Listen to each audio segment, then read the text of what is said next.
Ain't no way, ain't no how. I'ma let somebody come and shut me down. Hold my own, I'ma stand my ground. I'ma rep my city and salute my town. Said ain't no way, ain't no how. I'ma let somebody come and shut me down. I'ma hold my own, I'ma stand my ground. And I'm ready for whatever, and I still stand proud. Ain't no way. Who you think you kidding, dude? Never thought that I would do. What up, though? It is your boy Mike D, host of Wrestling from the 313. I am back Tuesday nights, as always, at 8 p.m. on YouTube, Facebook, and Twitch. Had a nice little break Thanksgiving week last week, and got my grub on, and now it's back. It's great to be back talking wrestling. Before I introduce my guests, like I just mentioned, we're live on Facebook, YouTube, and Twitch. So if you're on any of those platforms, make sure you check it out. Make sure you share this episode. As always, this episode is brought to you by WSN. If you have Apple TV, Amazon Fire Stick, or Roku, make sure you download the app. A lot of cool stuff on there. They got wrestling documentaries, wrestling pay-per-views, TV shows from other wrestling promotions in the indies, wrestling cartoons. They created a promotion from the WWE 2K game. So it's a lot of stuff on there. Also go to the website, thewrestlingsociety.com, where you could create a profile, check out all the cool content on there. Also go to the podcast room where you can listen to Wrestling from the 313, as well as other podcasts in the wrestling community. Also go to their Patreon page where you could join for free. A lot of cool stuff on there too. They also have membership options with a lot of cool stuff depending on which membership you got. And my guest today is he's actually, this is his second appearance. He was on Wrestling from the 313 a little over a year ago. You can catch him on TikTok, and he's also a co-host of the Square Circle Sessions. Rambo Lott, it's good to have you back. Welcome back to the 313. Mike, I appreciate you bringing me back. I'm no glad problem. I'm able to make a good impression to have a second try at this. Hey, you know what? Hey, when you came on, I was, starting off too. So, we both was rookies when we were doing this, but it's great to have you back, man. I appreciate it. I appreciate the invite. No problem. So, since the last time you've been on, like I said, you were up and coming podcaster. You were trying to get in the game and get your feet wet. What's been happening since then? Honestly, I took a break for a bit, just to really focus more on like my family and everything. And then I finally, once more started, like toward the beginning of the year, I started kind of thinking about trying my way of doing TikTok lives, where I don't just annoy my wife with all the wrestling talk that I do. I can talk to other people about it that share the same level of passion as I do. Definitely. And from that, it grew and grew and grew until back in October when we had the first episode of Square Circle Sessions. Sweet. So how's that been? How's that experience been so far? It is going great, honestly. Like, we record it live on TikTok. That way we have the chat interactions as well. And we're not like that typical, like, just run down the episode, recap it, talk about our thoughts. We also include our own little twist to it. Like, each individual member of this team, it's myself, Hannah, and Braden. All of us have our own little segments that we do. Hannah's usually is like a quiz or some trivia or whatever, just to kind of get your mind rolling a little bit. Yeah. Braden gives us an opportunity to fantasy book, say like, what if this happened or what if this was different? Okay. And then mine is usually like a guess the pay-per-view by the card or something like that. So having the chat inclusion with it has definitely helped it hit the ground running a little bit, get some traction. Cool. And I couldn't imagine doing it any other way. That's what's up. And make sure y'all check out the YouTube page. I subscribed to y'all page a couple of days ago. So, awesome. Definitely have to show some love. And you the podcast is also on Spotify, correct? Yes, we are on YouTube, Spotify, and Apple Podcasts. That's what's up. Cool. So what's What's been your favorite episode since you started the Square Circles Sessions podcast? Let's see. My favorite episode. I'm gonna go with episode 6. A couple of weeks ago, that was either 6 or 7.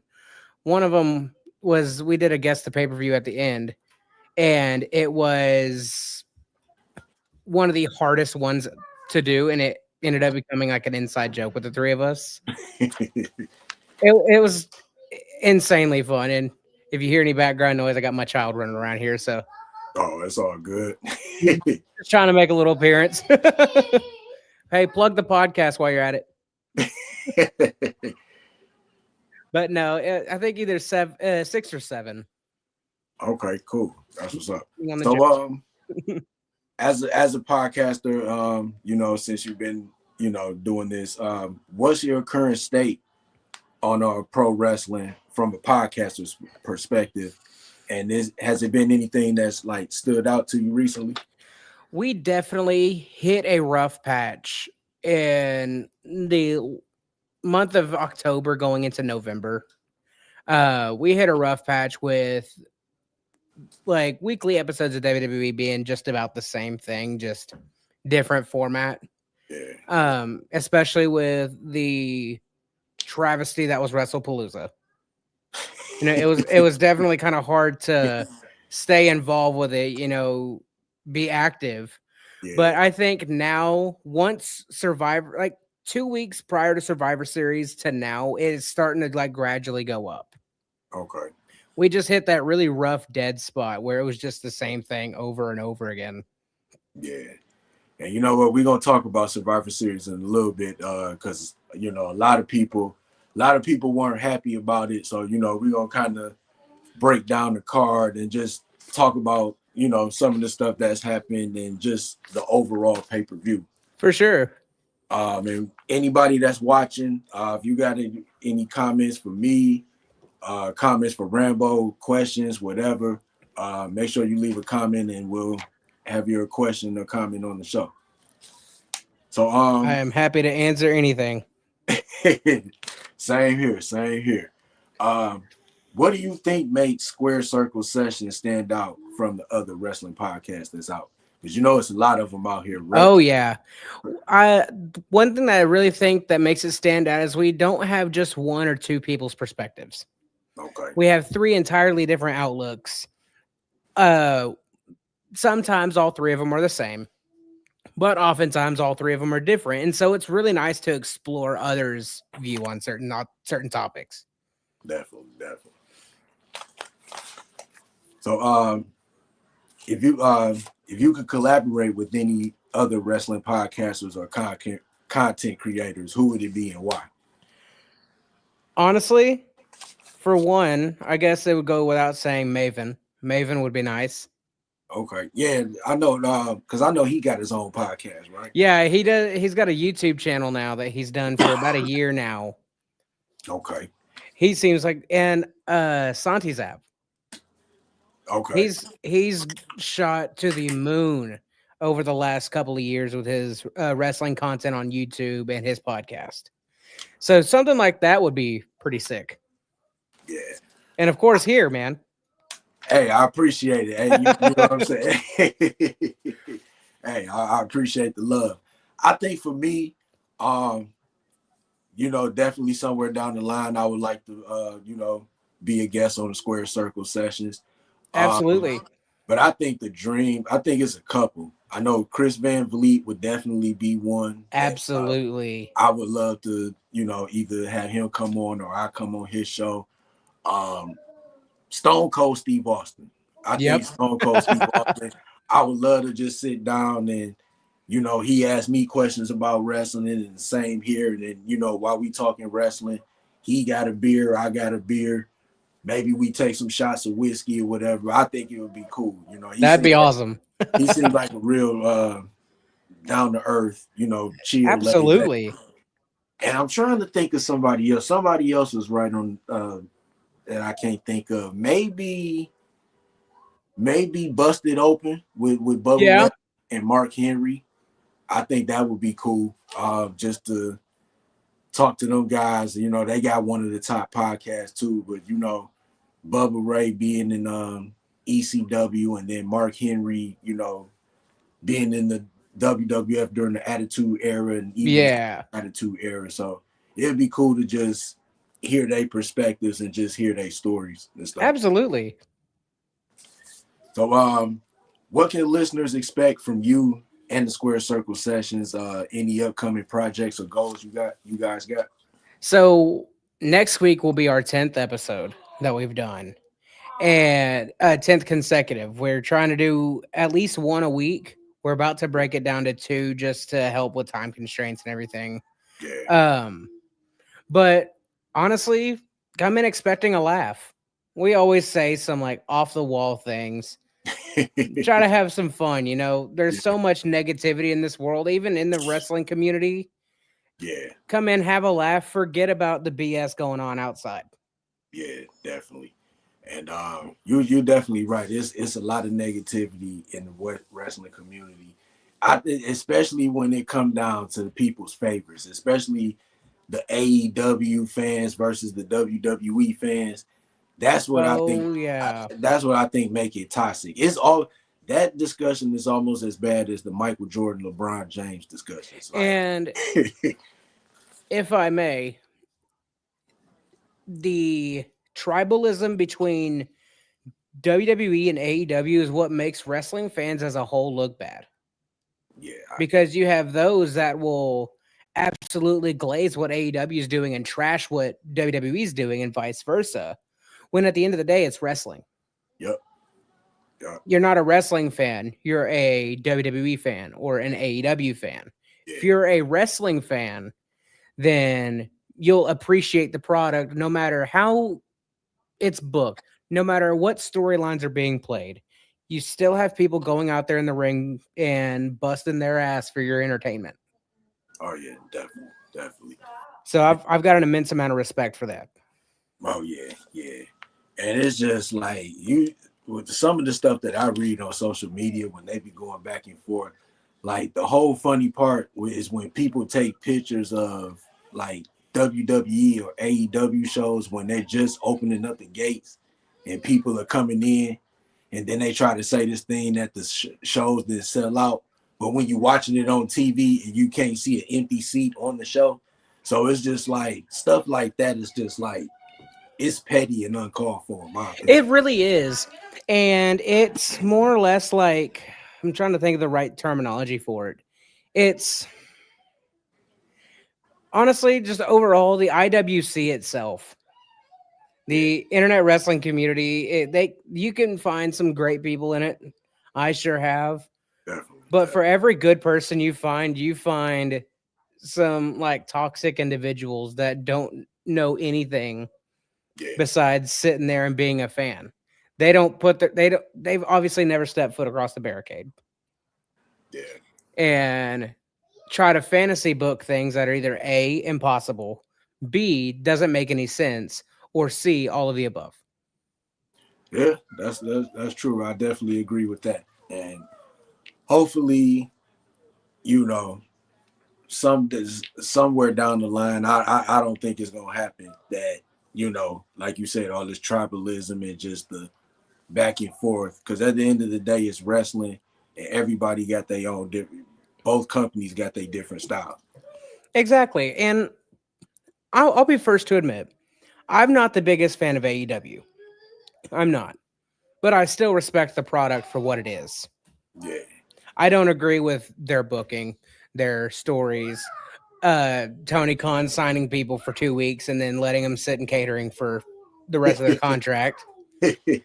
But you know what? At the end of the day, it doesn't matter who it is. They're still going in that ring and living somebody's dream. the one thing that I would say about AEW is that I would say that AEW has helped give like some of those top indie stars the exposure that they weren't getting before AEW was formed. Yeah, You know, guys like the Young Bucks. You know what I'm saying? absolutely. Unless you were somebody that just watched New Japan wrestling or watched like a lot of stuff in the indies, you didn't really know about them unless you read about them or stuff like that. Right. So I think AEW was good for giving people the exposure to them as well as Kenny Omega and some of the other stars from like New Japan and in the Indies. I would Right. I would say it's more. I don't want to say it's an Indies. It's like a big Indies television show, but it has an Indies feel to it. Exactly. But Yeah. with the pro wrestling entertainment. So I feel like it gave guys exposure that wouldn't get the exposure not being in WWE, if that makes sense. Right. Yeah, absolutely. And I mean, it is definitely like AEW almost kind of. I don't want to use. I use this term loosely, and I know people might come at me for this, but I almost see AEW in a sense of like almost like a developmental. It's Oh like to a certain degree, not exactly entirely, because you do have the people like Kenny Omega and Hangman Adam Page and people like that, Brian Danielson, et cetera, et cetera. But for the guys coming up trying to make their name on the wider spectrum of wrestling, AEW is basically like that good start. yeah, yeah. I agree. I mean, and what you're saying makes sense because I mean, honestly, if you look at what's happened with Jade Cargo since she's left AEW, like she became a bigger star. Yeah, it definitely took her a year or so to get there, but definitely, Oh yeah, definitely. And Cody Rhodes, you know what I'm saying? Like yeah, he helped start AEW, left AEW to go back to WWE, and he's a bigger star than yeah, and I mean the same thing could be said with like Ethan Page and Ricky Saints, uh, and Blake I think the same. Monroe. Yeah, I The list agree. goes on. Definitely, definitely. So we about to get into Survivor Series. A lot of people were kind of weren't happy with it. Definitely wasn't happy with the end. Um, my opinion on it, I I wasn't happy with it. I wasn't like I don't think the show was trash, but it was just kind of like it didn't have that excitement factor that I thought it was gonna have. Exactly. Like with me, like I mentioned this on the last episode of the podcast because we just went over Survivor Series. Okay. I was like, it was far from my favorite, but it wasn't the worst. Yeah, I like I could take it or leave it. yeah, yeah, Like I seen the heels winning in the main event, but I'm kind of tired of the whole masked man shtick that they've been doing. It yeah, seems like for every main event that they don't have a definitive finish to, they'll send somebody in under a mask.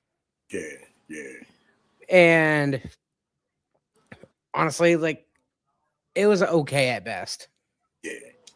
I've for me, and I've always said this. Since they've been doing the women's war games matches, I always thought the women's war games matches were better than the men's. I think the men's always got Absolutely. I think the men's always got the main event just on the story, just because of the storyline. Yeah. But for the first time that I could say this, I didn't really like. I wasn't the women's war games match for the first time was just kind of like it was all right. Yeah, like I enjoyed uh I enjoy getting to see AJ Lee Yeah, yeah, and her inclusion into it. Of course, we can't go without mentioning EO Sky's trash can spot. and we all knew that was gonna happen. Oh, absolutely, and I get hype every single time. Definitely.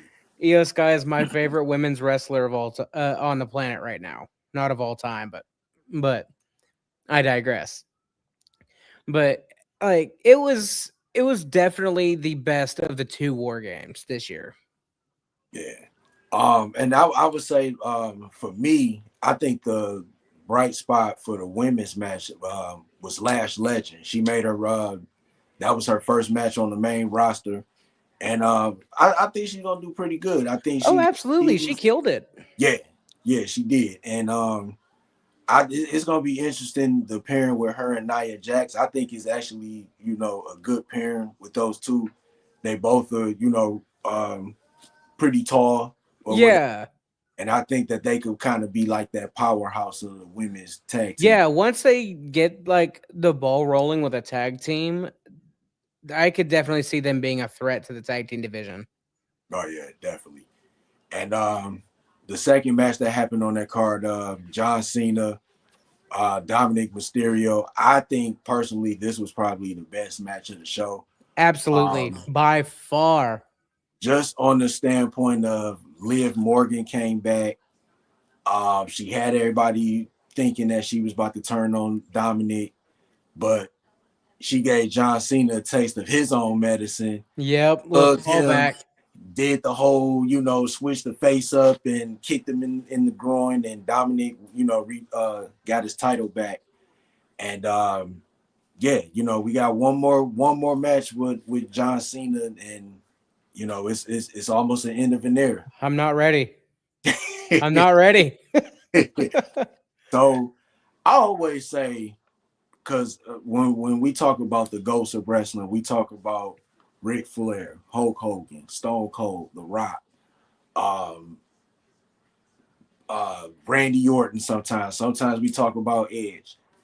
John Cena, in my opinion, deserves to be in that GOAT talk.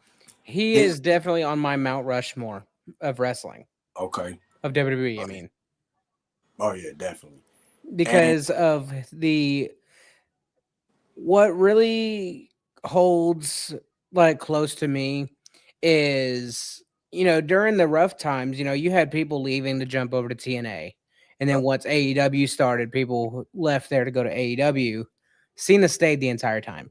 yeah, And of course, I don't know anybody that enjoyed the Super Cena run in the early 2010s, but he was there every week.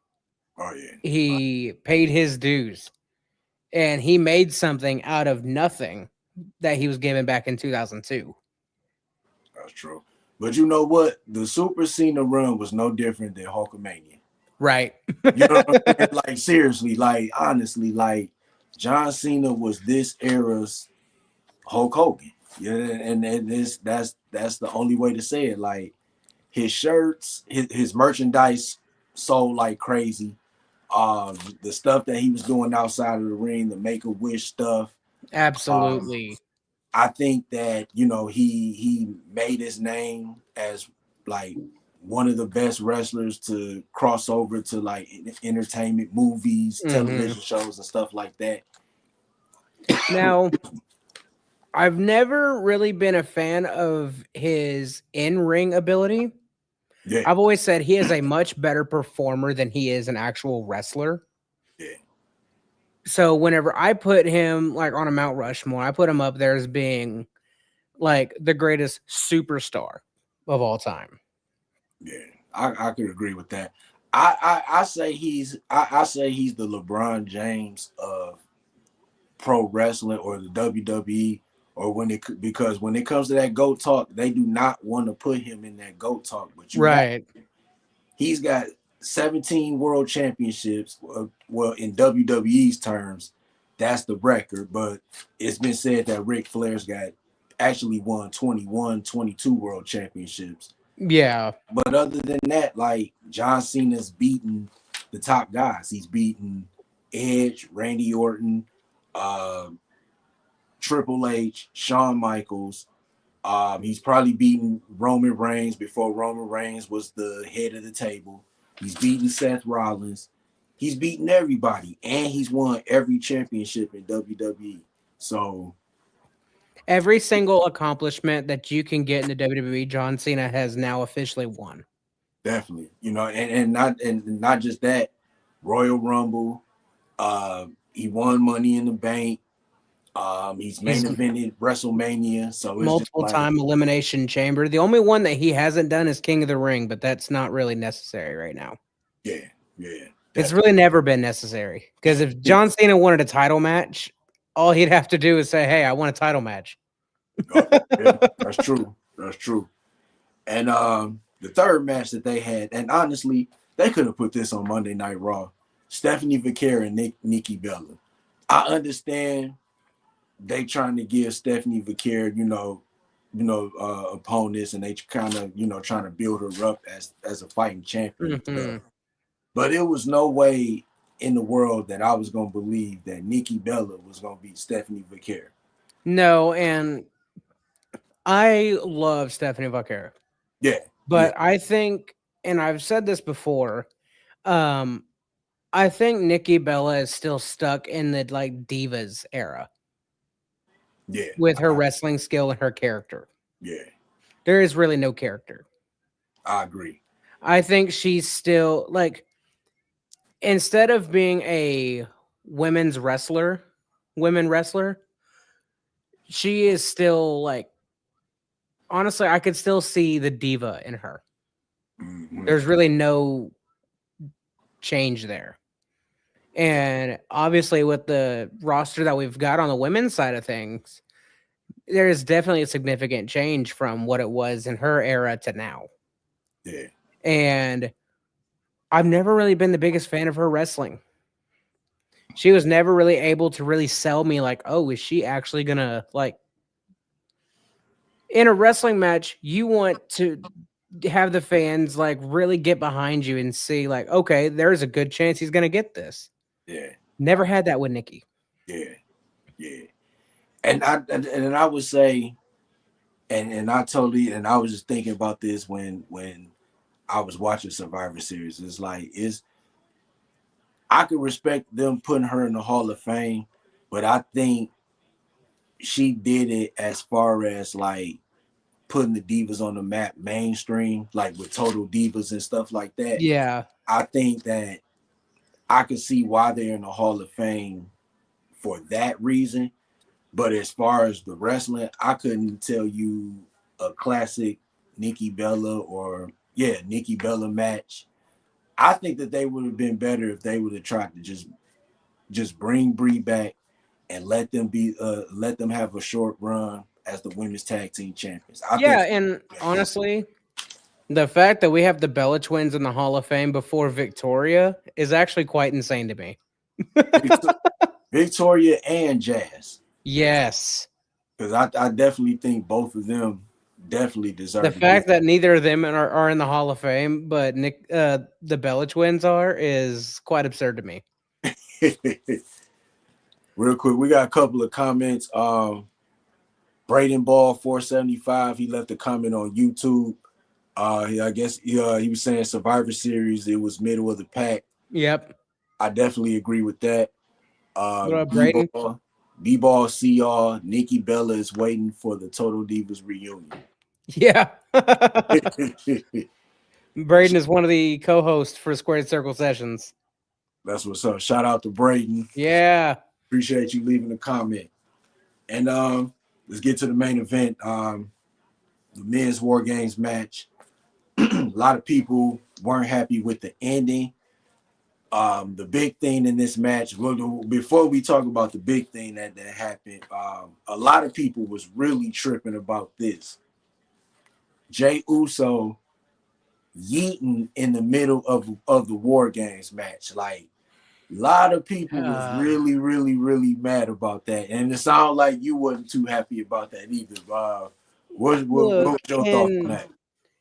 Whenever he won the world title, or whenever he won the Royal Rumble, or even at the beginning of this main event character, running it back, okay, that's great.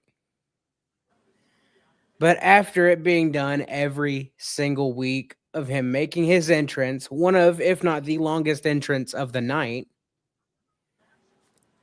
stopping for a minute, letting the crowd go crazy, and then running it back, I'm done. I'm tired of it. I've been there live for quite a few of them, and I can only listen to that theme song so much more. You know what? As crazy as it is, I love it. You know what I'm saying? Because I feel like it bring it brings a different energy. I feel like the character need to take a change. Like it need to change up a little bit. Yeah, Gonna talk about that in a little bit. But him doing that in the middle of war games, that was a little too much for me. You know that what I'm was saying? insane. And then it's like you guys, y'all supposed to be going to war. You know what I'm saying? I know they was trying. I know WWE probably was like, yeah, go ahead and do it and try to make things fun. But I understand it from a perspective of getting the crowd behind you and getting it going.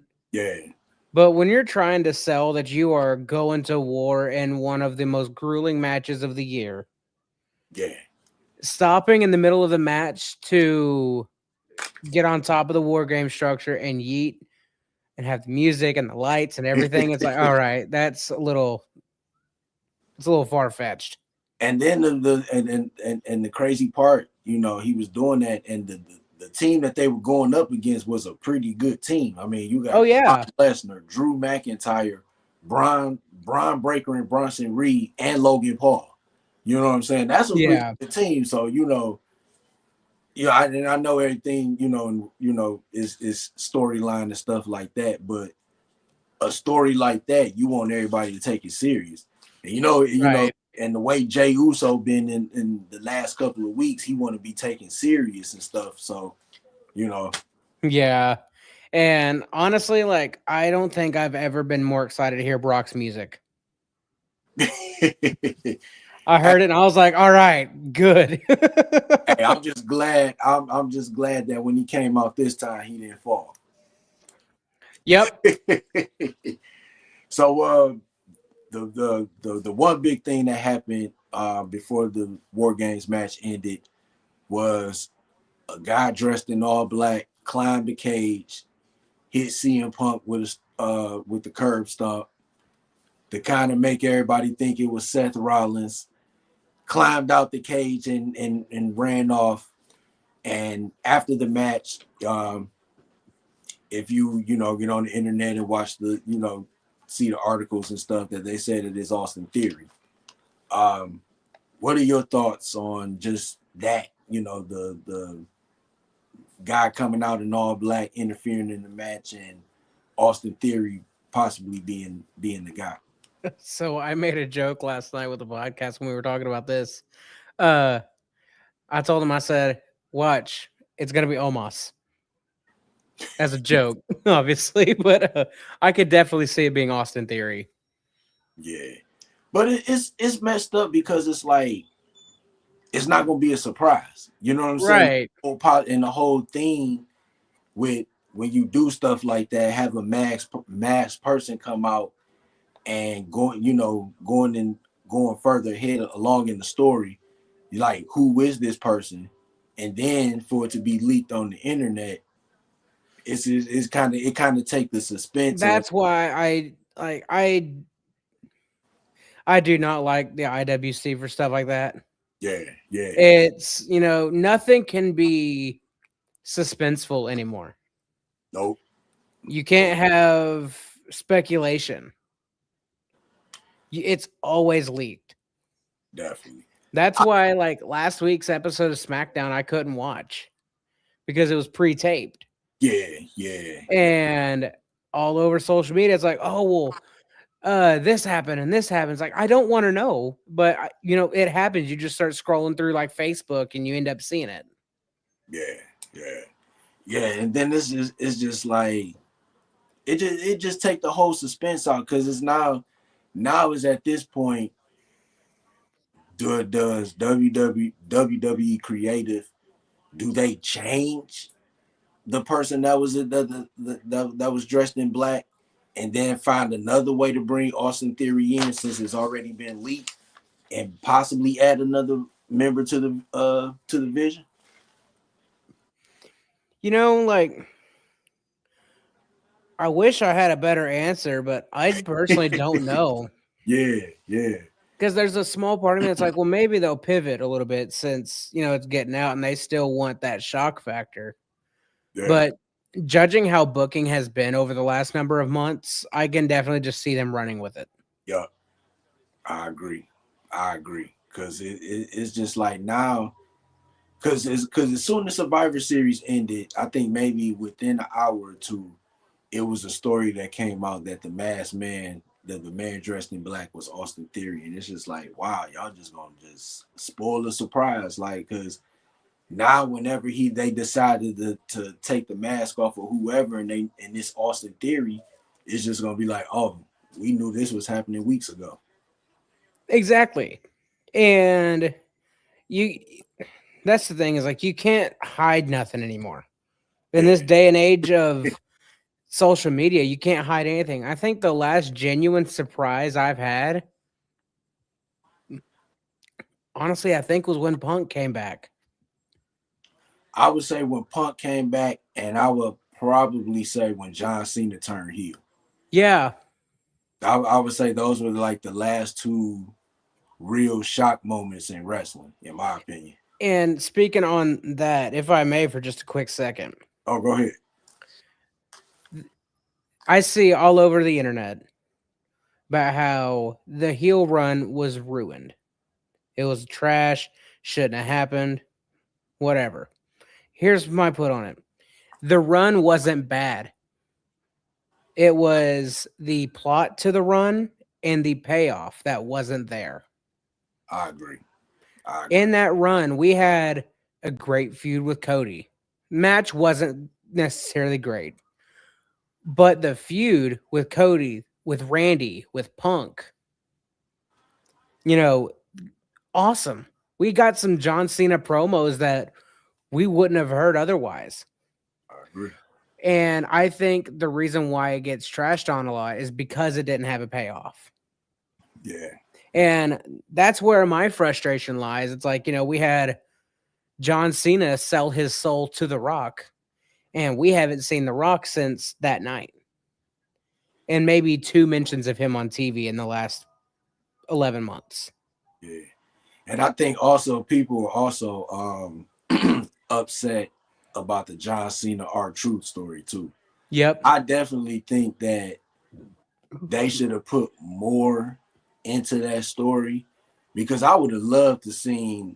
I would have loved to saw a match, John Cena versus R-Truth for the WWE Championship. Yeah, not that like little exhibition match at Saturday night's main event. Yeah, yeah. And even And and even that Saturday night's main event, I think that Truth should have got the win, even if it wasn't a pinfall, maybe like a count out or a DQ or something like that. I think Truth should have got the win to kind of further the storyline and put Cena in a situation to win, to defend the title or something like that. But I think they dropped the ball on that a little bit. They could have did that story. they definitely could have. But as far as, all the people saying that the whole run itself was pretty bad, I disagree. He made a kid cry for goodness sake. Yeah. He in Brussels, Belgium, the first episode of Raw after the heel turn, he made a innocent child a meme. Yeah, he did. He did. Braden says we got Cena versus R-Truth, but we should have gotten Cena versus Ron Killings. I agree with Yes. that too. Cena versus K Quick would have been amazing. And then even with R-Truth, like they didn't do nothing with that character. Like Nope. they cut him, and then when people were upset that he got cut, they brought him back. He did the Ron Killings thing, and it just He was went nowhere. released on my birthday. Oh On wow! my 23rd birthday, I woke up to news that he was released from the WWE. I'm like, what in the hell is this? Right. We got another comment from Braden. He cut his hair off, did the whole promo, and nothing was done with it. I totally Exactly. agree. I totally There agree. was so much potential. And that's been the running issue with R-Truth is there's so much potential there to do something, Yeah, but nothing is being done. I agree. I agree. Because he's good in the ring. Yeah, definitely. He can gut a good promo. His heel work in 2011 wasn't bad. No, definitely wasn't. Do something and run with it. Because that's when he was with the Miz originally, Yeah. and that's when they were in that tag match with John Cena and The Rock. Yeah. All right, so we're gonna talk a little bit, some couple topics from Raw. Um, the last time is now semifinals. LA Knight, Jay Uso. LA Knight ended up getting the win. After the match, Jay Uso kind of, spazzed out, was upset with himself or whatever. Um, Now that you saw after this happened, this breakdown or whatever he had, where do you think they go with his character now? I'm hoping for a heel turn, honestly, because I think it's about time. Because I genuinely think that this shiny babyface character that Jay's got has run stale. There's really not much more that can be done with it without the worry of repetition. Mhm. But I would definitely like to see a heel turn of some sort. Whether they try to have him basically follow in Roman's footsteps in the early days of the tribal chief era, or go back to right hand man Jay. And Not I, necessarily be the right hand man, but that kind of bravado. yeah, could you see a possible like full time reunion with him and Jimmy, them being a tag team again? I would love to because I think Jay worked better with a tag team.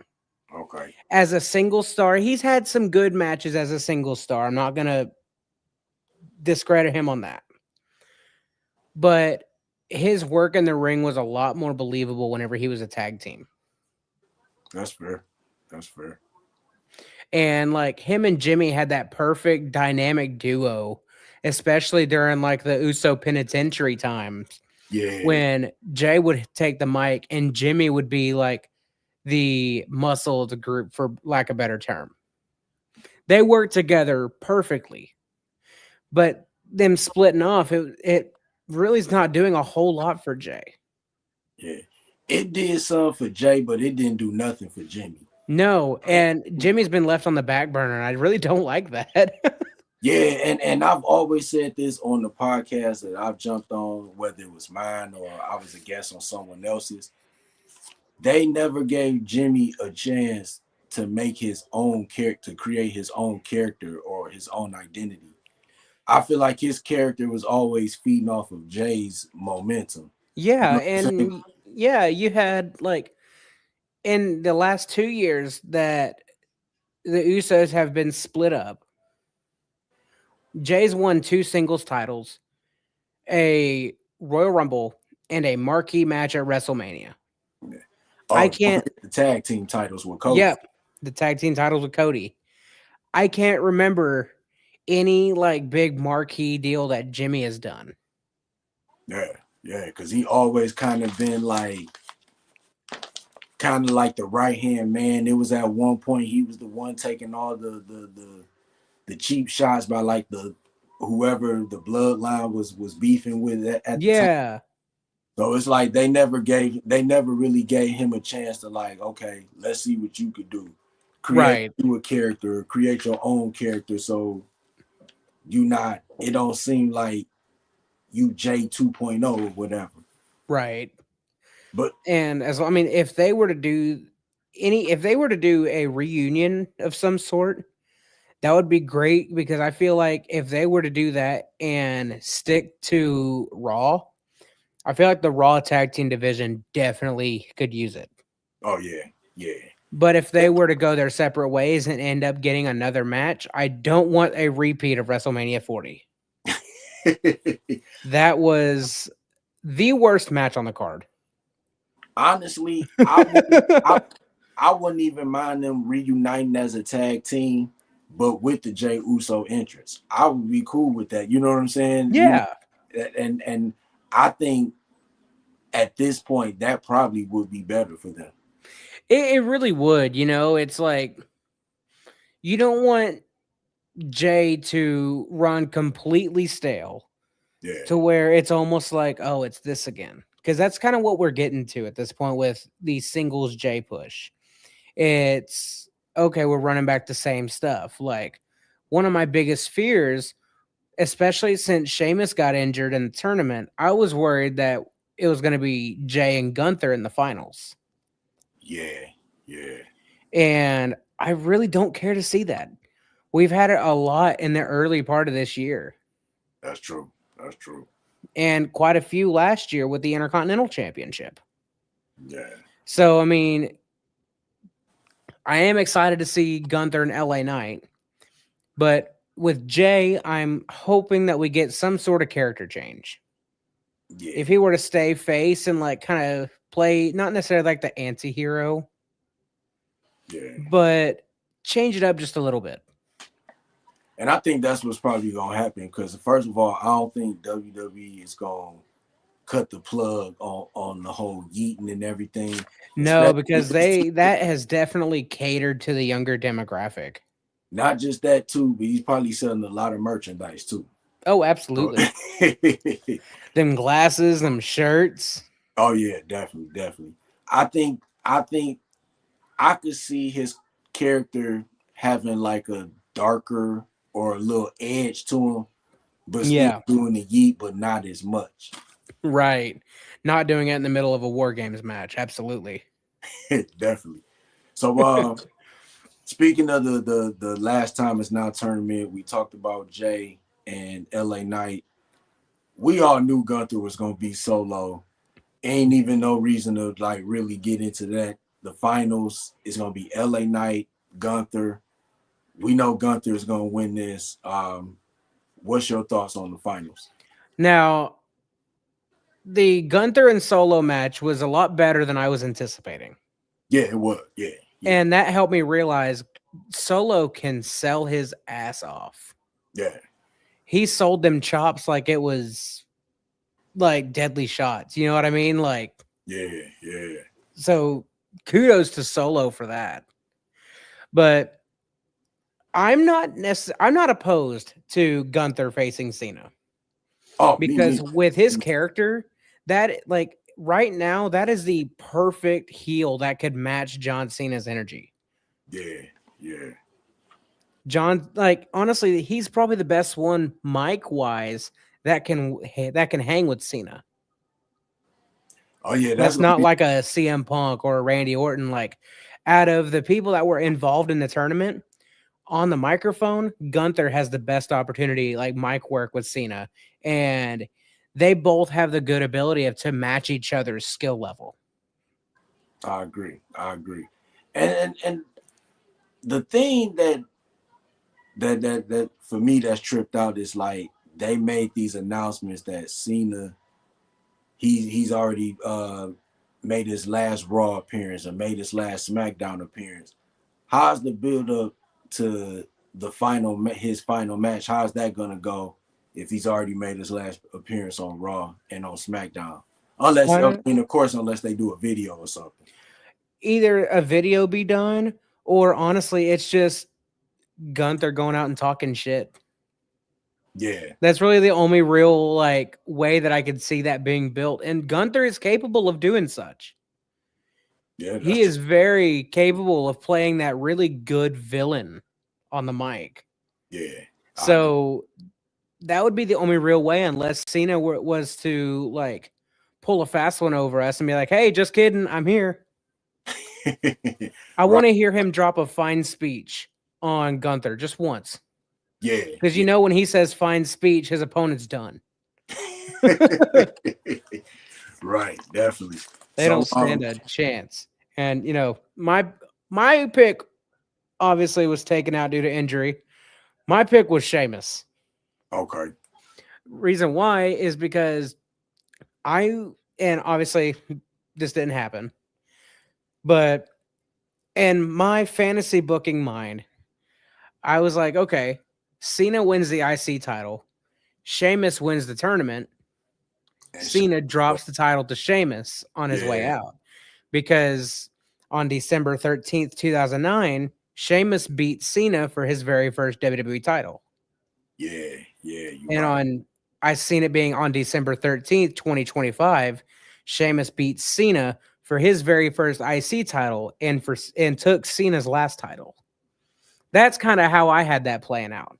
Obviously, that didn't happen, and I'm not upset about it because I know it's not anybody's fault. Wrestling's a dangerous game. Mm-hmm. Yeah, definitely. So who do you think is going to end up winning the tournament? And do you think Cena should win his final match, or you think he should put somebody over? I think I think Cena should go out on his back Okay. as a final like passing of the torch to the next generation. Not necessarily to, and my pick is definitely Gunther. I would not be opposed to them pulling a fast one and throwing LA Knight in there. Yeah. Having LA Knight go over. I don't see that happening. Let me make that very clear to those listening. I don't see that happening. But I wouldn't be opposed to it. Yeah, and I feel the same way too. And I think if LA Knight was to win the tournament and then go on to beat John Cena, I think he would have a lot of bragging rights for a while. Like Absolutely. he could say in his promos like, "Hey, I beat John Cena in his final match." Like, and plus that would be a perfect capitalization on the level of popularity LA Knight reached in late 2023 and early 2024. yeah, Because some would say he was the hottest commodity in WWE. yeah, And the only thing they gave him was the US title that went really nowhere. yeah. But capitalizing on that popularity, having Knight do it would basically say like, okay, here you go. It's not a world title, but here's the next best thing. Yeah. And retiring John Cena could be even better than a world title. Yep. And I think when LA Knight was the US champ, I think what messed his run up when he lost to Nakamura. When he was hot and when he lost to Nakamura and then won the title maybe 2 weeks later and then lost it again to Jacob Fatu maybe a month and a half after before WrestleMania. Yeah. I think that's what kind of killed his run. I wouldn't necessarily have been upset with him dropping it to Nakamura had Nakamura would have actually been there. Yeah.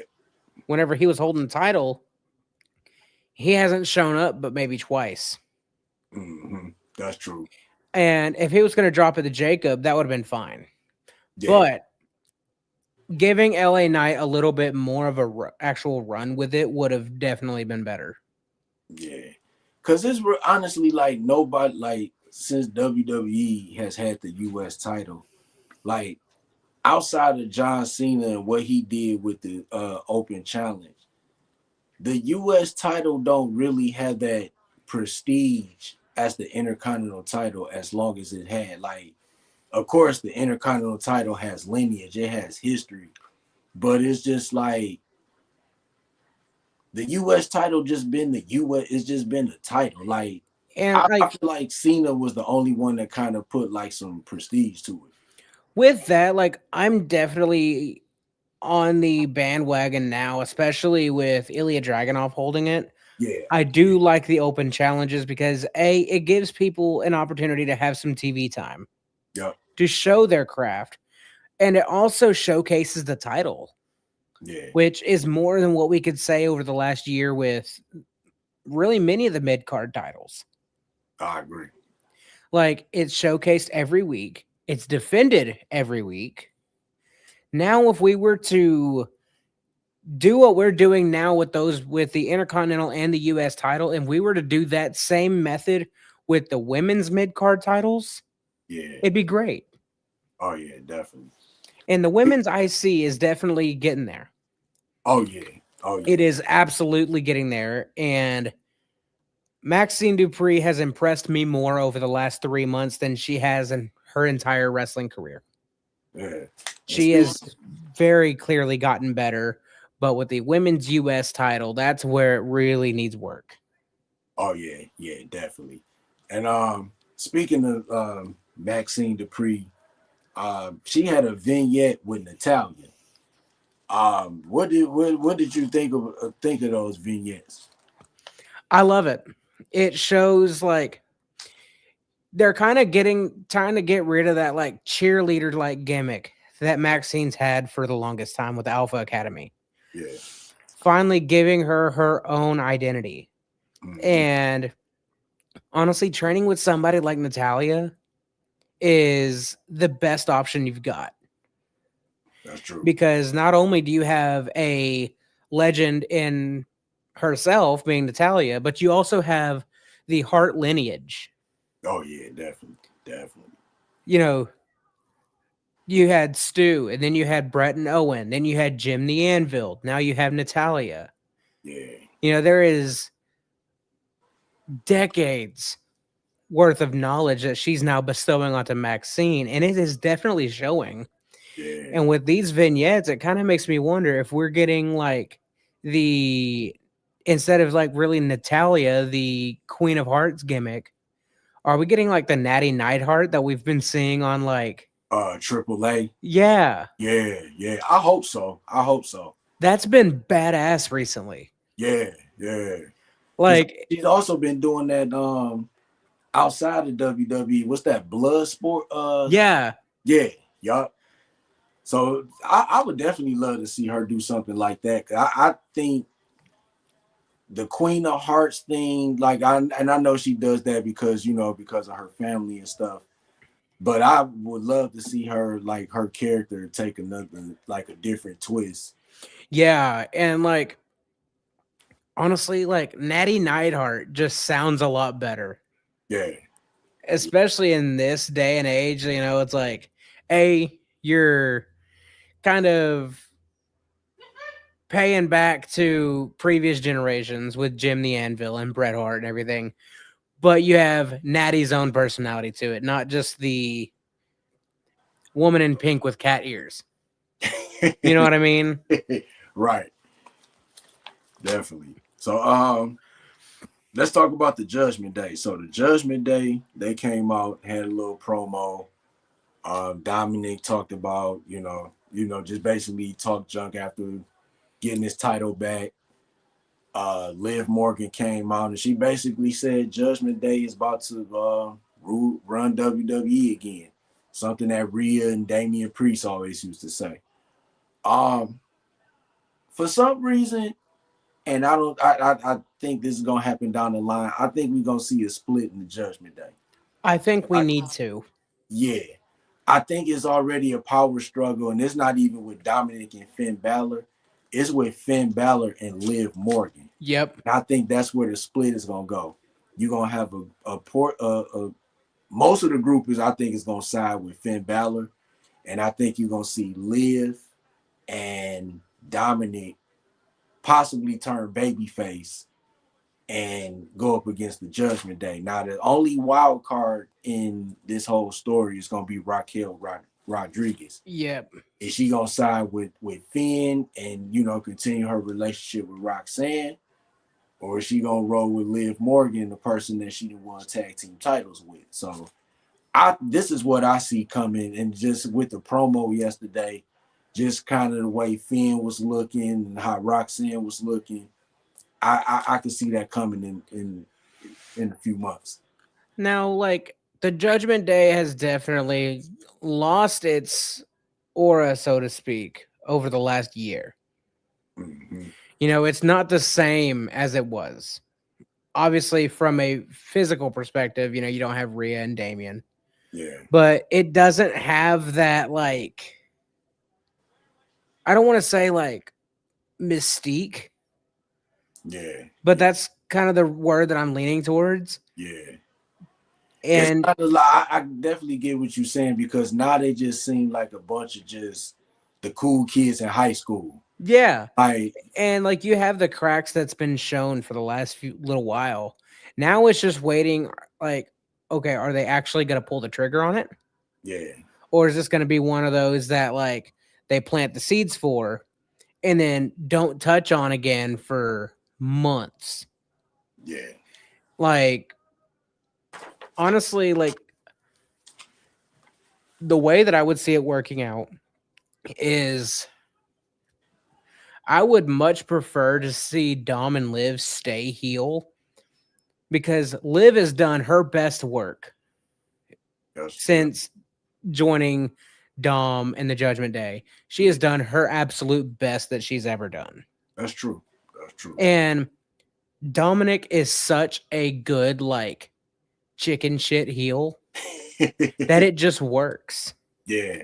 And no matter, like, hate him or love him character wise, you can always get behind Finn Balor Mm-hmm. because of what he's able to do in the ring. Yeah. You know, like, I wouldn't mind seeing, like, him and not necessarily him and JD stay a team, but still kind of be on the same page. Yeah. But I would love to, if I were to see Dominic lose that title, I think Finn would be the best person to drop it to. And it would make sense because Dominic pinned Finn to win that title at Mm-hmm. WrestleMania. Yeah. Not the second reign, obviously, but just overall. Yeah. So Finn could be like kind of play, not necessarily play it like you did this, you turned on me first. Right. Right. But that's definitely kind of the direction I could see it going. And I wouldn't be opposed to it. Now, as far as Raquel and Roxanne, I don't know. Yeah. Yeah. Those really are like the wild cards there. I could definitely see them like somewhere before any type of split. I do see them possibly winning the women's tag titles. I feel like, I mean, nothing against the Kabuki Warriors, but how many times have we seen them win the tag titles? Like, Yep. and this like they set like third time or fourth time being Yep. women's tag team champions. I'm not even against Rhea Ripley and Io Sky just because just the last couple of months or whatever, just the dynamic that's been between Yeah. and stuff. They seem to have a pretty good dynamic, but you know, eventually one is gonna turn on the other, and we gonna see Yeah. them in a match, going 1-on-1 down the line. And but Now, like oh, go ahead. like with the like I've been a really big fan of Asuka since her return. Yeah. Oh yeah. This run that she's got going on, I think, is like from a character perspective, one of the best that she's had in Yeah. her tenure in WWE. Yeah. And it's kind of fun to see, like, trying to figure out where Kairi Sane's like loyalty lies between, is it going to be like my friend Io Sky that I have no issue with, or am I going to stay with Asuka? Yeah. Yeah. That kind of like not necessarily loyalty issue, but where should I pledge my allegiance to? Right. Yeah. Friendship or this potential success? Yeah.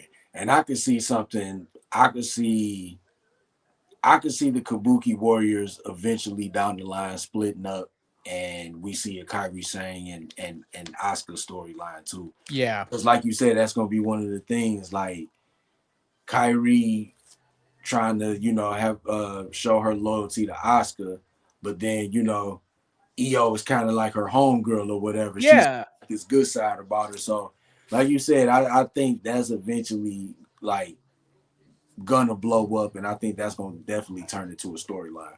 Absolutely. I'd But love to see it. oh yeah, definitely, definitely. So I think this was probably the bright spot of Monday Night Raw. The Vision came out, Paul Heyman, Logan Paul, Bronson Reed, Braun Breaker, and Braun Breaker probably hit one of the most fire promos of the year. And you could tell because I see that he mentioned, him almost breaking his neck. And I Yep. saw that on the internet, and it was just like, ooh. So you could tell that there was some like There was some heat behind it. yeah, there was some heat and there was some realness behind his promo. Braun Breaker's gonna be a world champion. I don't think he's gonna be at Saturday night's main event. I think they're gonna put the belt on him on a bigger scale, possibly WrestleMania. Yeah, like one thing that I want from Braun though is a little bit more of a character than just this badass. You know Yeah, what I mean? Like he needs to. Not everybody needs to have like a clear cut gimmick, yeah, but give him a little bit more to work with.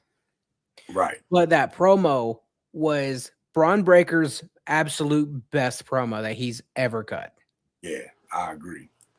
I agree. Like by the end of it, even I was like, holy shit, like Hey, even Logan Paul was like, dude. Logan Paul's facial expressions in the background. I don't like Logan Paul, but I gotta give him credit where it's due. He plays his part very well. And he can wrestle. Like the one thing I respect about him, he's a person outside of wrestling, but he takes the craft serious. Like he could Absolutely. easily be one of them guys. Yeah, I'm Logan Paul. I'm this and that on social media, but then when he get in the ring, it's just like it's like watching like I don't know, uh, what's it, LeVar Ball in a wrestling match or whatever. Yeah, You know what I'm saying? Somebody that is just doing it for the paycheck. Like he really takes wrestling serious. So that's one thing that I could give him props for. And I think he's just always gonna be hated because it's him and then his brother Jay Paul. I think they always gonna be hated. yeah, and Logan's got definitely a bad track record on the internet with like some stuff that he's posted in previous years. Oh, okay.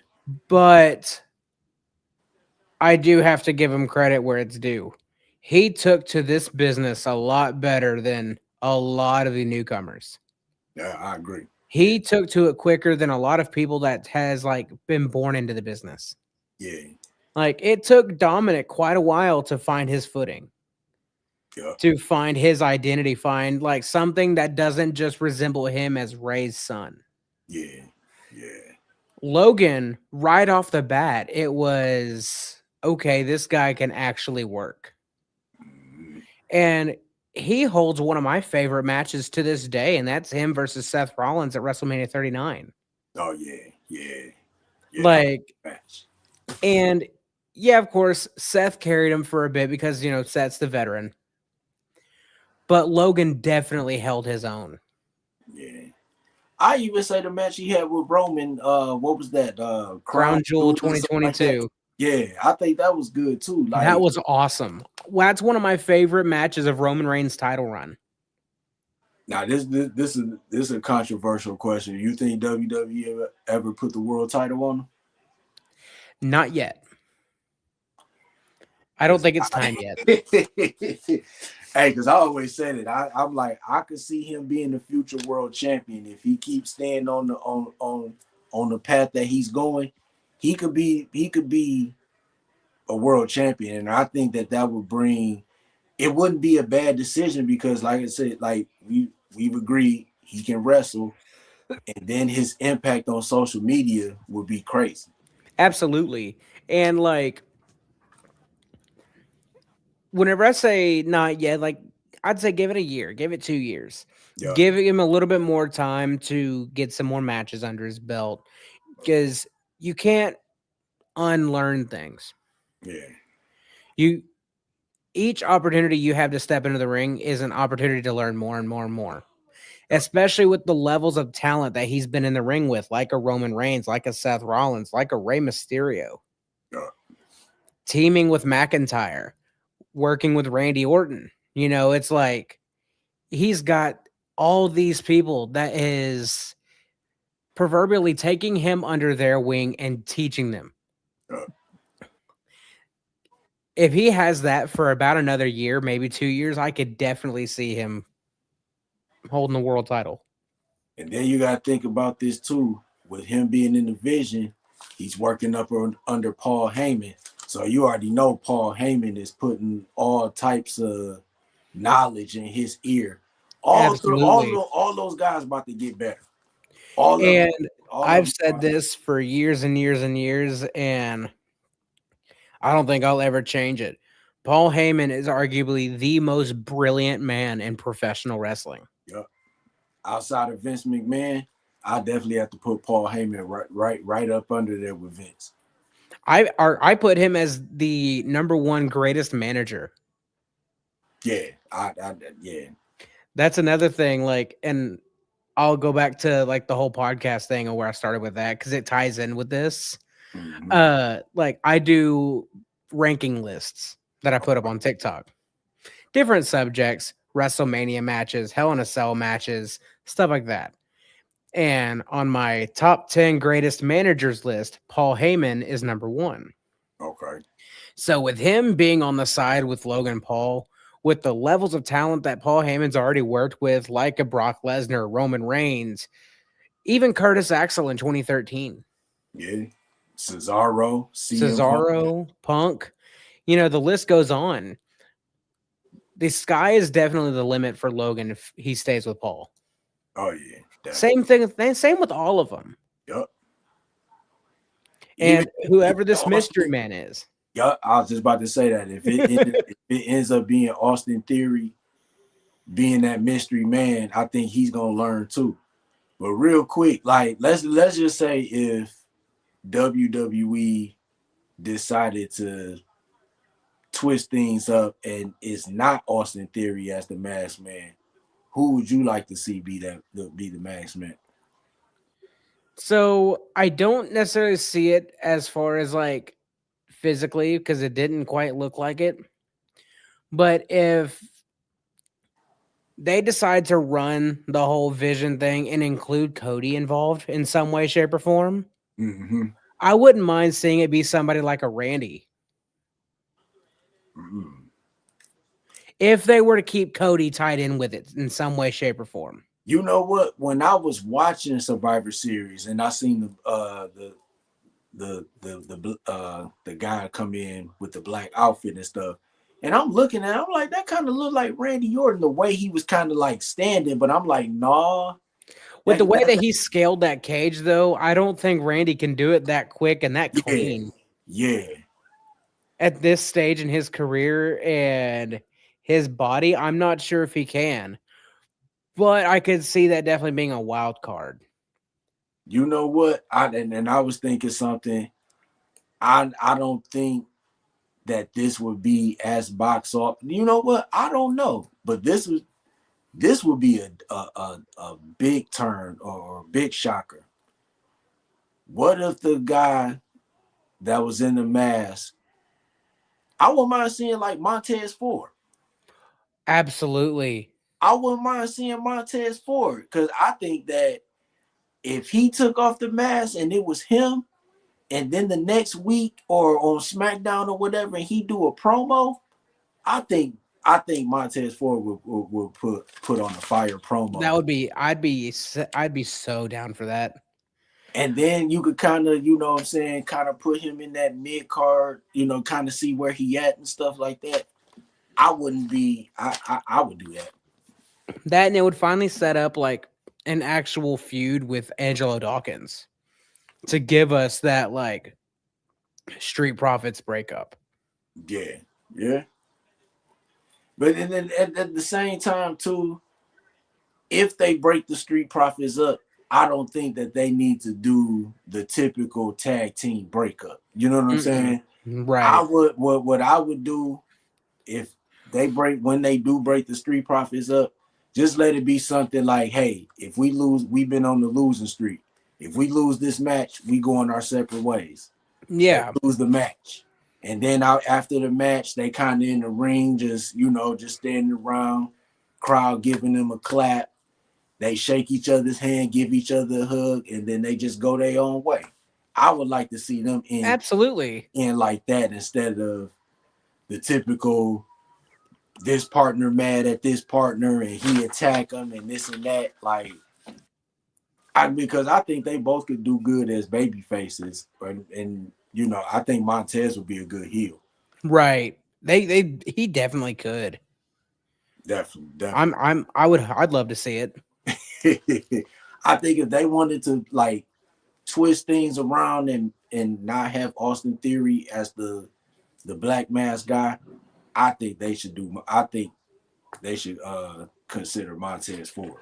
I'm down. I'm down for that, definitely. As long as they like start it, like if it was to be the case, Yeah, start it and actually do something with it. yep, That's always been my worry with the recent booking is like they'll start something and then kind of just move on from it. yep. Yeah, they've done that with a lot of wrestlers in the past, and Yeah, like and the one that makes me think of is like 2024 between Chad Gable and Otis. oh yeah, yeah, yeah. You And know, if Otis would have actually flipped that switch and beat the piss out of Chad Gable, that would the hottest that they would ever be. yeah, I agree. I agree. That would have that was one of the most like hot moments of Raw in 2024. Yeah, I definitely. Was is Chad Gable going to push the right button? But they got close, but they never struck while the iron was hot, Yeah, and yeah. they kind of just moved from it. I think Otis, he could have been a real good mid Carter. You know what I'm saying? Yeah, If they would have pushed him right, took a little bit of the silliness out, still had Akira Tozawa as like his homie. So like, he could do his solo thing, but then if they want to switch it up and be a tag team, he'd still be there. yeah. Not necessarily give them the money in the bank briefcase like they did briefly back. Hey, it was during COVID, so they had to do anything that they possibly could to put on a show, I and guess it's like, man, you had so many other people in that match. that's true. Otis was quite literally out of that field the last person I would have thought to win that. Right, right. Like you had AJ Styles, you had Rey Mysterio, Aleister Black, Baron Corbin, Yeah, yeah. You had it was definitely was a lot of good names in there. Daniel Bryan. Yup, yeah. And then because they was running through the old headquarters and they had Yeah. the top. Yeah, that's how you knew times was like tough during that COVID time. Oh yeah. They were doing anything to like, hey, we go WWE is still gonna be going while during COVID. They even went as far as having Baron Corbin throw Rey Mysterio and Aleister Black off the top of the building. Oh yeah. Yeah, If I was if I was younger and I didn't have the level of intelligence about wrestling as I do now, I would have thought he just killed them. right. I'd have thought I would just seen straight double murder. Like that would have been crazy right there. So it wouldn't be the craziest thing we've seen though, unfortunately. oh right. There's been a lot worse. So to close things out, I know you heard the announcement. TNA has a new TV deal. Yep. Next year they're going to AMC. What's your thoughts on the new TNA deal? I'm excited for it. I'm excited to see what they can make of it. Yeah, I definitely agree.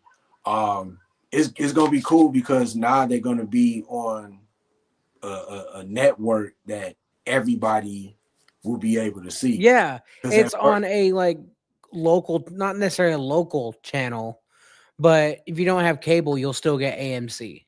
yeah, because I know the last TV did the last two. I know they were on Access and then Destination America or something like that. Yeah, And depending on what type of cable or streaming package you had, a lot of people didn't have Access or Destination America. So now that they are back on a network that's gonna give them that exposure, it's gonna be cool. I'm down for it. I'm excited to see what happens with it. And if you think about it, and I just thought about this, WWE is about to be on Monday through Friday. If you think about it, Monday Night Raw on Monday, NXT on Tuesday, you got Evolve on Wednesday. NXT is going to be on TNA, so that's going to be Thursday, and then you got SmackDown on Friday, and that's not even including Saturday and Sunday, if they have a PLE. Exactly. So There'll be a lot of wrestling to go through, but I'm here for it. Hey, you know what? You can never have enough wrestling. That's just like saying it's too many movies. It's too much Right. music. It's too many basketball games. It's too much sports. You know what I'm saying? You can never have enough wrestling. That's No, that's one thing that I can never really get tired of. I might get a little irritated with the product every now and then. right, right, right. You know, we could I could definitely experience another John Cena and Brock Lesnar. But you know what? At the end of the day, I'm happy for it. Yeah, They're going places. I'm entertained. They're doing their job, and it is wrestlers at the end of the day living out somebody's dream. definitely, definitely. Real quick, I know you had talked about, you were talking, you said that Paul Heyman was your number one manager, or your top managers of all time. If you really think about it, Paul Heyman might be the greatest manager of all time. Oh, absolutely. If you look at all the managers like Bobby Heenan, Jimmy Hart, Paul Heyman was like the only one to like manage world champions. Yes. Paul He's Heyman is, and he can shift his like demeanor with whoever he's working with. yep, yeah, Like not necessarily be just the manager or the advocate, but he can change the way he delivers something, yep, the way he delivers a promo. Whenever it's with Roman Reigns, he like puts over the bloodline, puts over the lineage that carries. When yep, it's with Brock Lesnar, he sells the fact that Brock Lesnar is the number one combat sports athlete on the planet. yep, You know, with CM Punk, the voice of the voiceless, the best in the world, yep, and so on and so forth. You know, he is very versatile with who he works with. yep. And he's about to do the same thing with Braun Breaker, especially when he become the world heavyweight champion. Exactly. And another thing, this real, I just thought about this before we get out of here. So now they're also saying now that the matches that are penciled in for WrestleMania, Cody Rhodes versus Roman, Braun Breaker versus CM Punk. Now we kind of know who's gonna win the Royal Rumble. It's either gonna be Braun Breaker or Roman Reigns. Possibly Roman Reigns, because since the Royal Rumble is gonna be in Saudi Arabia, and that's kind of like you said, it takes the internet and stuff. It takes that surprise factor out of it. Yep. And then I just wish that WWE would, well, they're kind of using it to push push a new star. If Braun Breaker is one of the favorites to be in the main event. Yeah, and like honestly, I would be just fine if I didn't see another Cody Roman Mania main event. Yeah, yeah, I think that's already ran its course after WrestleMania 40. yeah, yeah, That's reached its peak. I don't see how it could get any better than what it did. yeah. Mm, And then like too, more like, cinematic. That's the right word. right. And then honestly, I don't feel like another match between them two really needs WrestleMania. Like you could do it at No. SummerSlam. You could have did it at WrestlePalooza. You know what I'm saying? Something like Hey, that. that would have made the car better. Right. Damn sure couldn't have made it worse. We got, we got another comment from Braden. Great show, fellas. Definitely gonna tap into wrestling from the 313 Michigan. Represent, baby. Appreciate it, Braden. Hell yeah, Braden. Definitely gonna check you guys out. Check out some of your episodes and show some love. Absolutely. And I go live on TikTok about 3 nights a week. Okay. I do a little bit of everything. I do some gaming, do some wrestling content. Whenever I do my wrestling content, when we're not recording the podcast, it's like rankings list. Okay. My two, and I open the floor up to debates. I bring people up and do some friendly debates. I'm not one of those that will completely belittle somebody if they have a favorite that I don't have Right. or whatever. It's all friendly. Yeah. And I like to bring conversation up. So my two lists that are my like go-tos that get me the most amount of like interactions. I finally upped my WrestleMania list to my top 30 matches of all time Oh, for WrestleMania. okay. And then top 20 Hell in a Cell matches. Mm. And my Hell in a Cell one gets a lot of heat. What you real quick, what's the number one on the list? For Hell in a Cell, Yeah. Undertaker, Triple H, WrestleMania 28. End of an You era. know what? That one was good. That one was good. If My number one and my number two are interchangeable. I could put one or the other at number one. My other one is Undertaker, Shawn Michaels, Bad Blood 97. because that was the first Hell in the Cell. The very first with, in And my that, opinion, the greatest debut of all time. yeah, Kane. Yup. Yep, the most badass debut of all time. You know what? That actually might those two matches. Now that you mention it, they got to be in the top three for Hell in the Cell. I know number three got to be Undertaker and Mankind. It is actually not on mine. What? It's not on the list at all. It's number four. Okay. But my number three is CM Punk and Drew McIntyre. Okay. That's that happened. Was it 2020? Bad Blood 24. Okay, cool. The reason why I don't have Undertaker and Mankind in the top three is because besides the two spots of Foley going off the side or through the cell, what else was a part of that match?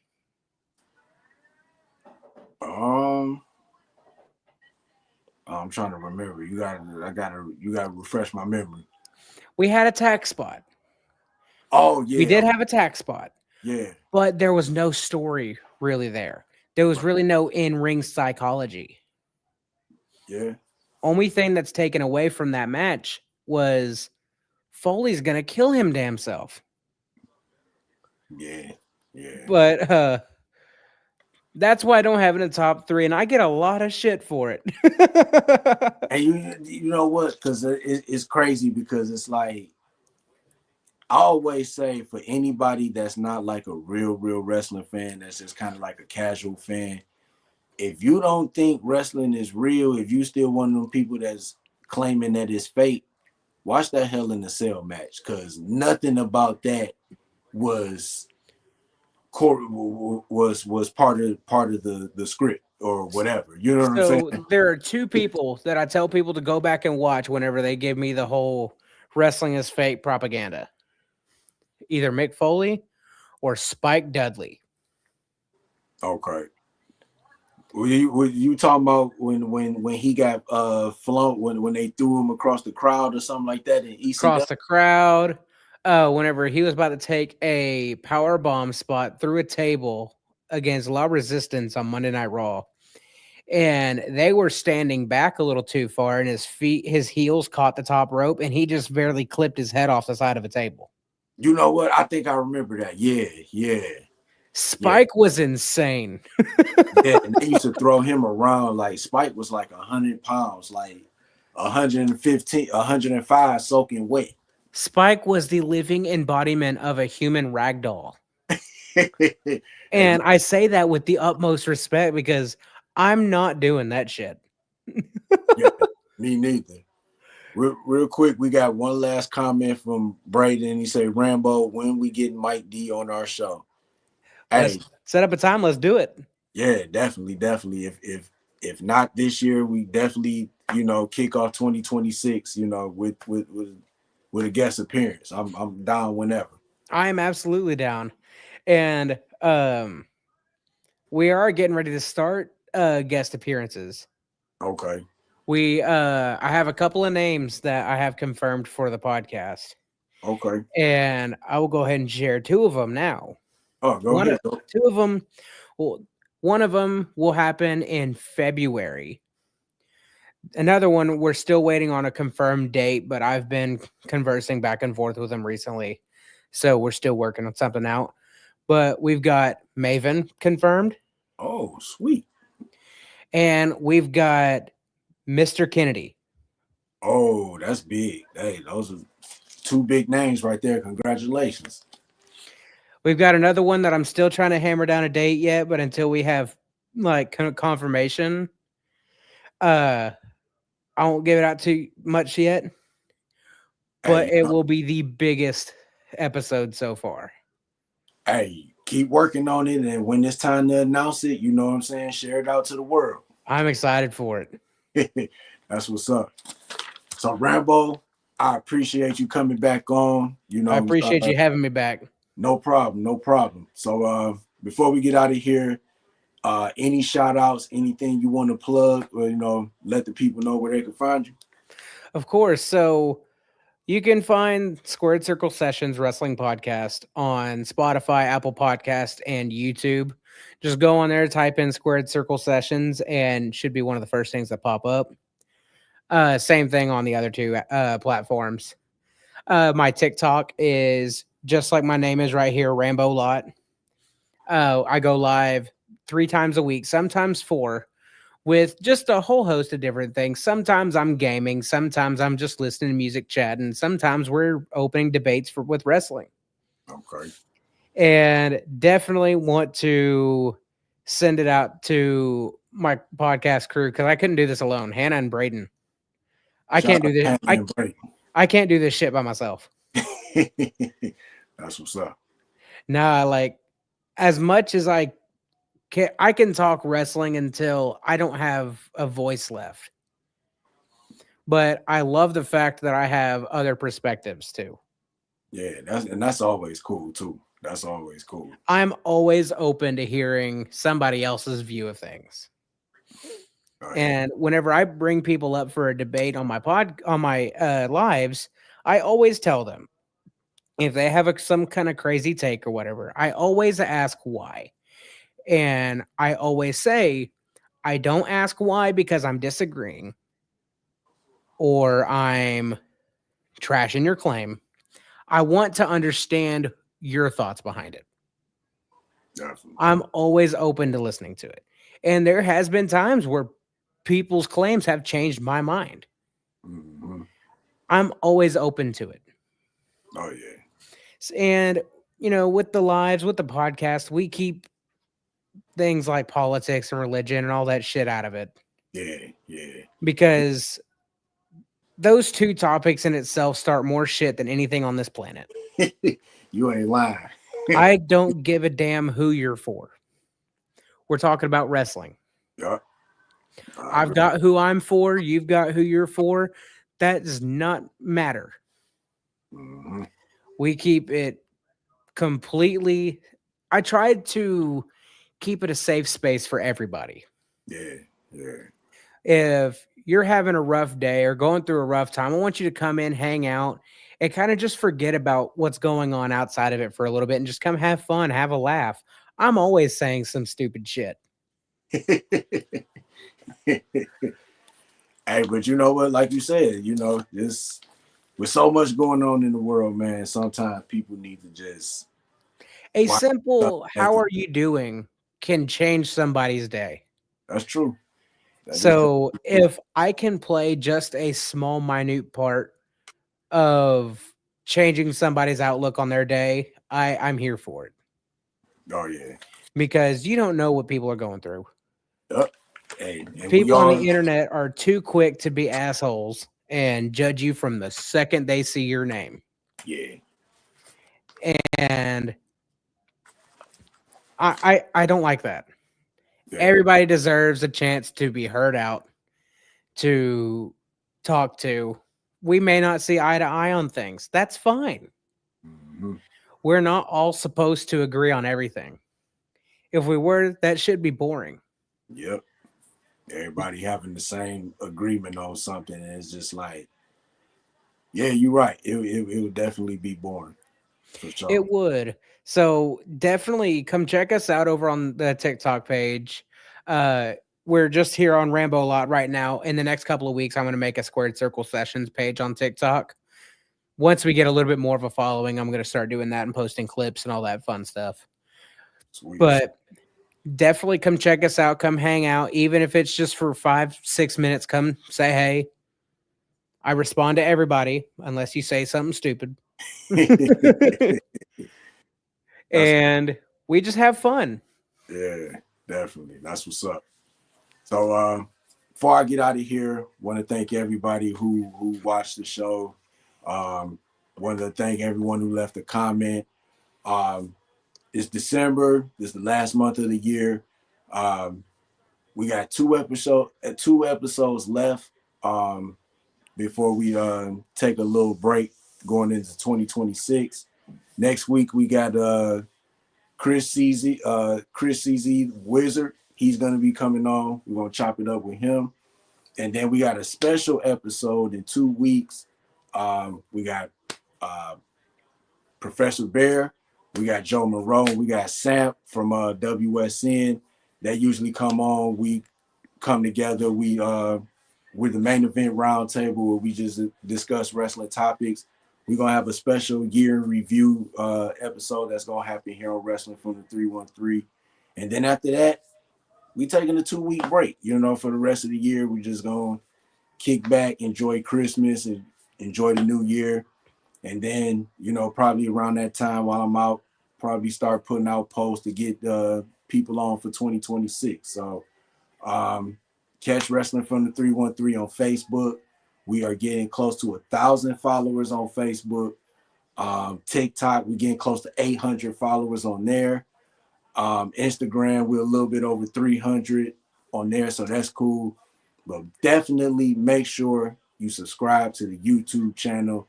The Wrestling from the 313 YouTube channel is always getting close to 7,200 subscribers. So Let's go. hey, Go over there. hey, the goal for 2026 is to get to 10,000 subscribers. I know we can get there.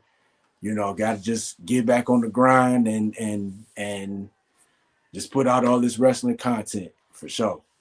As a good friend of mine that I've gotten the pleasure to work with a few times, as he's once said, if you don't go subscribe over to him, you were going to go one-on-one with the Undertaker. I digress. Yeah, so definitely go ahead and subscribe to Wrestling from the 313.